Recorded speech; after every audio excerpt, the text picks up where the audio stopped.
Guru di Angkasa. Saya sangat suka topik ini dan ia buat saya teringat dengan sebuah lagu zaman dulu 80-an di Negeri Sembilan. Apa kono jang kau menengajo orang ke bulan kau di mana. So lagu ni sebenarnya buat saya kagum dengan masyarakat Malaysia ketika itu yang mana mereka sangat aware dengan perkembangan sains angkasa dunia ketika itu. Kalau kita retrospektif sedikit ke belakang pada tahun 80-an dulu, memang sains angkasa sedang aktif. Pelantiran negara kita kan ditubuhkan pada akhir 89. So jadi kembali kepada guru di angkasa. Pada tahun 1984 Presiden Amerika Syarikat Ronald Reagan telah melancarkan sebuah projek yang dinamakan sebagai Teacher in Space, yang mana tujuan dia nak hantar satu orang biasa ke angkasa lepas yang memberi inspirasi kepada masyarakat supaya menceburi bidang sains angkasa. Yang pertama. Yang kedua, nak bagi rakyat dia nampak bahawa bidang sains angkasa ni mempunyai potensi dan ruang yang sangat luas dalam bidang pendidikan. Dan yang ketiga, untuk membetulkan persepsi masyarakat supaya melihat NASA ini bukan semata-mata sebagai agenda ketenteraan.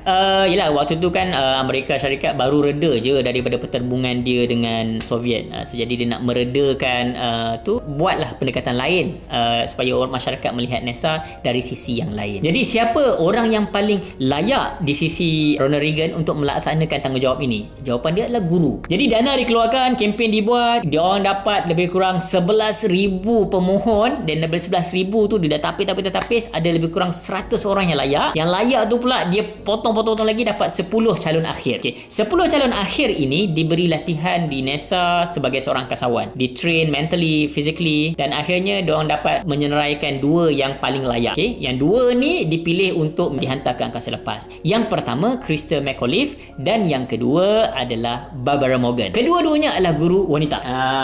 Barbara ni backup, Christa McAuliffe ni calon utama. Samalah macam program angkasawan kita. Dr. Sheikh Muzaffar sebagai calon utama dan Dr. Faiz, dentist, sebagai backup kalau apa-apa yang berlaku. So, jadi nak jadi cerita dia, Christa McAuliffe ni pun pergilah tour satu Amerika Syarikat, buat kempen sehingga rakyat begitu teruja untuk melihat bagaimana seorang guru ini pergi ke angkasa lepas. Dia bukan astronaut, dia masih lagi pergi sebagai seorang guru. Dia akan mengajar di atas sana, dia akan menyampaikan pelbagai pengajian daripada angkasa lepas dan dia akan siarkan ke bumi. Baik, adakah projek ini berjaya? Malangnya pada 28 Januari 1986, misi ini telah gagal, di mana Space Shuttle yang sepatutnya berjaya mengorbit bumi, ketika mana dia dilepaskan tu, dia meletup 73 saat setelah dilancarkan. Bila dia meletup tu, seluruh kru terlibat dan terkorban, termasuklah Christa McAuliffe. Barbara Morgan memang dia lihat dari bawah dan dia menyaksikan rakan dia yang menjadi calon tersebut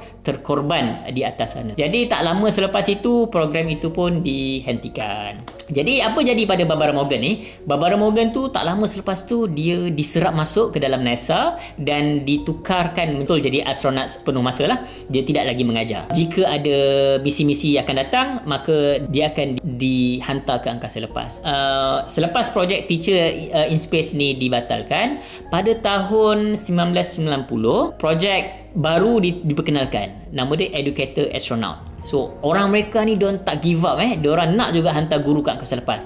Cuma kali ini mereka tak hantar guru sebagai guru, tapi dia kena convert guru itu menjadi astronot. Bukanlah, maksudnya kalau dia pergi sebagai guru, dia adalah rakyat biasa. Jadi kalau dia terkorban, dia jadi macam tak kena lah kan. So jadi kalau guru itu pergi sebagai seorang astronot, dia tertakluk kepada perjanjian-perjanjian dan risiko yang perlu diambil sebagai seorang astronot. Jadi guru-guru ni dipilih untuk yang projek Educator Astronaut ni, dipilih dan mereka perlu meletakkan jawatan sebagai guru dan betul-betul menjadi seorang astronaut. Dipendekkan cerita lah, Barbara Morgan akhirnya pergi juga ke angkasa lepas pada tahun 2007. Lebih kurang 10 tahun selepas tragedi yang menimpa Christa McAuliffe. Dia pergi pada Ogos 2007. Seterusnya yang daripada program Educator Astronaut tu, diorang pergi pada tahun 2009 dan 2010. Berjayalah untuk masyarakat ataupun negara Amerika Syarikat menghantar guru ke angkasa.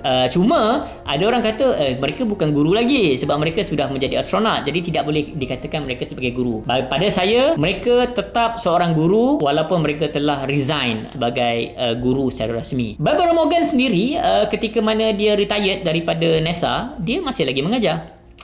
jiwa keguruan dia tu dia masih kuat. Jadi kenapa saya suka cerita ini? Kerana saya melihat bahawa guru-guru ini perlu diberikan peranan penting dalam masyarakat untuk memberi inspirasi agar generasi muda terpanggil untuk mengikut jejak langkah yang baik. Projek Angkasawan. Okey, Angkasawan negara kita yang pertama adalah Dr. Syed Muzaffar, seorang doktor, dan juga Dr. Faiz, seorang dentist pada rakyat Malaysia di bumi. Jadi kenapa saya suka sangat dengan program Guru di Angkasa ini? Kerana saya suka melihat guru-guru diberi peluang, diberi peranan dan diberi limelight untuk mereka menginspirasikan masyarakat di luar kelas. Okey, dan terlibat dalam program-program utama yang menjadikan mereka sebagai ikon kepada negara. Kalau program Angkasawan negara kita diteruskan, apa salahnya guru-guru berbondong-bondong cuba untuk mencalonkan diri mereka agar terpilih menjadi angkasawan negara kita yang ketiga. Ataupun dalam program-program sains yang lain, program-program utama negara yang lain, guru-guru diberi peluang dan diberi peranan penting untuk menjadi ikon. Masyarakat kita